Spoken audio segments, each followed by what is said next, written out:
ఆమంచర్ల వద్ద పారిశ్రామిక వాడ ఏర్పాట్లు చేస్తే వేలాది మందికి ఉపాధి లభించే అవకాశం ఉందని రూరల్ ఎమ్మెల్యే కోటంరెడ్డి శ్రీధర్ రెడ్డి అన్నారు.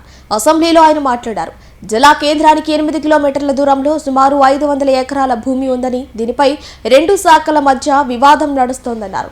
ఈ వివాదాన్ని పరిష్కరించి పారిశ్రామిక వాడ ఏర్పాట్లు పూర్తి చేస్తే రూరల్, నగరం, సర్వేపల్లి, కోవూరు, ఆత్మకూరు ప్రాంతాల వారికి ఉద్యోగాలు వస్తాయన్నారు. అధ్యక్ష, రాష్ట్రంలో తెలుగుదేశం పార్టీ కూటమి అధికారంలోకి వచ్చిన తర్వాత ముఖ్యమంత్రి చంద్రబాబు గారి ఆలోచనలతో యువనేత నారా లోకేష్ గారు ఇతర రాష్ట్రాలు అసూయపడే రీతిలో ఆంధ్రప్రదేశ్ యువతరం భవిష్యత్తు అద్భుతంగా ఉండే రీతిలో పెట్టుబడులు ఆకర్షిస్తున్నారు. నెల్లూరు రూరల్ నియోజకవర్గంలో నెల్లూరు జిల్లా కేంద్రానికి కేవలం 8 కిలోమీటర్ల దూరంలో 500 ఎకరాలు ప్రభుత్వ భూమి ఉంది. అధ్యక్ష, 2 ప్రభుత్వ శాఖల మధ్య వివాదం జరుగుతూ ఉంది.